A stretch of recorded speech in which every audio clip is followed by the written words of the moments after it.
जिस स्थान पर गौ माता को बांधा गया हो और गाय अपने बछड़े को, बच्चिया को जन्म देती हो, उस स्थान पर उसकी मिट्टी, उसकी मृदा, उस जगह की रज, जब मकान का मुहूर्त होता है, दुकान खोली जाती है, दुकान बनाई जाती है, दुकान में कोई अग्नि का प्रवेश हो, उससे पहले जहां पर गाय ने अपने बछड़े को जन्म दिया हो, बच्चे को जन्म दिया हो, उस स्थान की मिट्टी उस भूमि पर लेपन कर दी जाए तो जिंदगी में कभी संपदा की कमी नहीं हो सकती।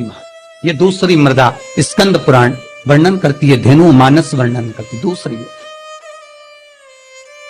गीता प्रेस गोरखपुर का गो अंक वर्णन करता है, जहां पर गौ माता बंदी हो, जहां पर गौ माता नित्य स्मरण करती हो और गाय के बच्चों का जन्म होता हो,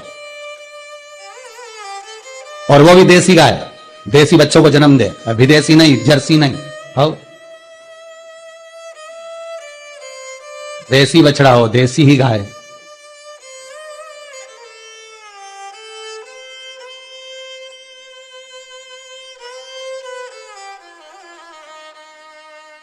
महाराज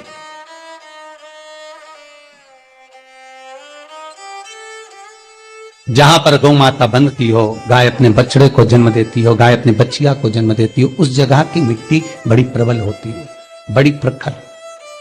यहां तक शिव महापुराण की कथा कहती है, स्कंद पुराण कहती है, धेनु मानस कहती है, गीता प्रेस गोरखपुर का गो अंक वर्णन करता है। महाराज गौ माता के खुर, गौ माता के चरण जहां पर नित्य प्रति पढ़ते हो, नित्य प्रति पढ़ रहे हो, ताकि आप अपडेटेड रहें हमारे हर एक वीडियो से। चरण पड़ने पर गौ माता के खुर में से गोलोचनी निकलती है हमारे। वो गोलोचनी सफेद कलर की होती है, उसको आप ऐसे पटक देंगे तो बिल्कुल ऐसा लगेगा जैसे लकड़ी है, पर वही गोलोचनी को आप दूध में डाल देंगे तो चलना चालू कर देती है। उसको कहते हैं गोलोचनी। गो अंक में वर्णन है इसका, स्कंद पुराण में इसका वर्णन। जिस जगह पर गाय बछड़े को जन्म दे, बच्चिया को जन्म दे, और जन्म देते समय पर गौ माता को जब कष्ट की अनुभूति होती है, जो कष्ट जैसे एक नारी का कष्ट होता है, वैसे ही गौ माता का कष्ट होता है।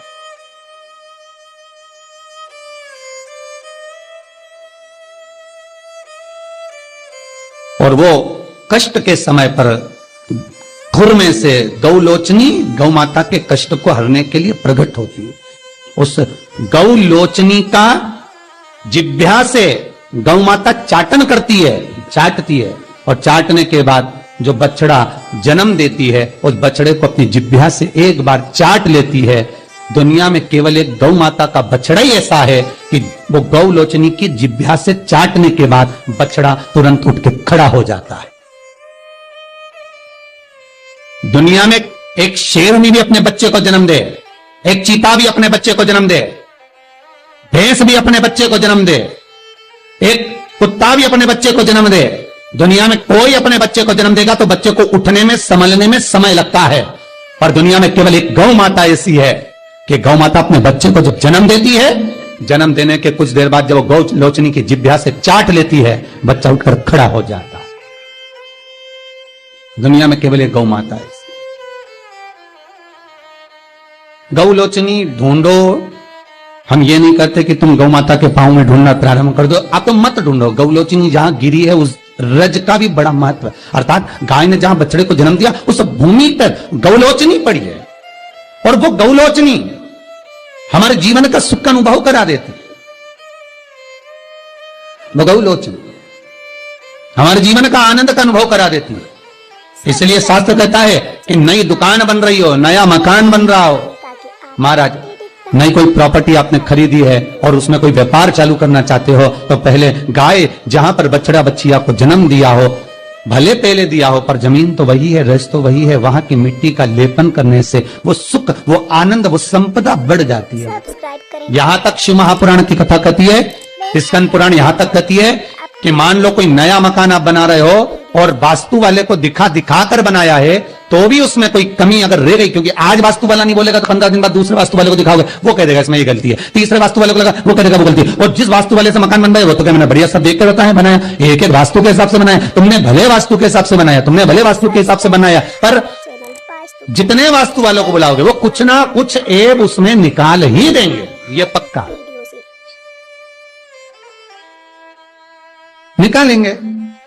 तुम किसी को पत्रिका दिखाने चले जाओ, किसी को अपना हाथ दिखाने चले जाओ, तुम किसी से नक पूछने चले जाओ, तुम किसी वास्तुशास्त्री के पास चले जाओ, जब तक वो उसमें थोड़ा बहुत ऐब नहीं निकाले तो क्या मतलब कि उनकी राजनीति जो विद्या उसमें निकालना तो पड़ेगा ना। रहे हमारे हर एक वीडियो से। थोड़ा बहुत भय तो उत्पन्न करना पड़ेगा ना। पर शिव महापुराण कहती है कि शंकर के पास आने के बाद कोई भय की बात होना ही नहीं चाहिए, कुछ भी नहीं। सब्सक्राइब करें क्या दुख, क्या तकलीफ, क्या कष्ट, अगर शंकर का अनुमोदन कर रहे हो, शिव का स्मरण कर रहे हो, तो फिर सोचना नहीं है, जो होगा शंकर करेगा वो होगा। अगर किसी व्यक्ति को चर्म रोग हो गया, कुष्ठ रोग हो गया, चमड़ी सफेद पड़ गई, रोग समाप्त नहीं हो रहा, बढ़ते जा रहा है, औषधियां आपने बहुत कर ली, तो 3 जगह की मिट्टी आपको फल प्रदान करेगी। पहला सूर्य कुंड की मिट्टी, स्कंद पुराण सूर्य कुंड कहां पर है, तो कहा दतिया और झांसी के बीच में सूर्य कुंड निवास करता है। उस सूर्य कुंड की मिट्टी को लाकर जिस व्यक्ति को कुष्ठ रोग हो गया हो, शरीर की चमड़ी सफेद पड़ गई हो, स्कंद पुराण कहती है सूर्य कुंड की मृदा लगा लेने से 5 से 7 दिन में रोग समाप्त होने लगता है महाराज। पर सूर्य को सर्वाधिक प्रियता क्या,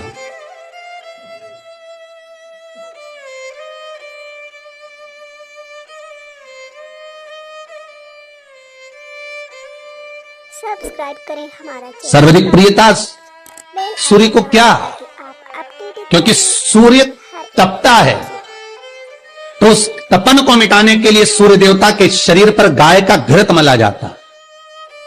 जैसे शनि को तेल लगाया जाता है, सूर्य को घृत मला जाता है। इसलिए सूर्य कुंड का एक नियम है कि सूर्य कुंड पर से अगर मिट्टी लेकर आते हैं, शरीर पर लगाने के बाद जब शरीर का चर्म रोग समाप्त हो जाए, सफेद चमड़ी अपने वापिस रंग में आ जाए, तब आप जितनी कामना कर आते हैं उतना घी उस सूर्य कुंड के पास में डालना पड़ता है। 1 किलो, 2 किलो, आधा किलो, 250 ग्राम, 25 ग्राम, 50 ग्राम, जो आपने कामना करी है उतना चढ़ाना, पर वो घी गाय का होना चाहिए। और उस घी का प्रयोग कोई नहीं कर सकता। इसलिए आज भी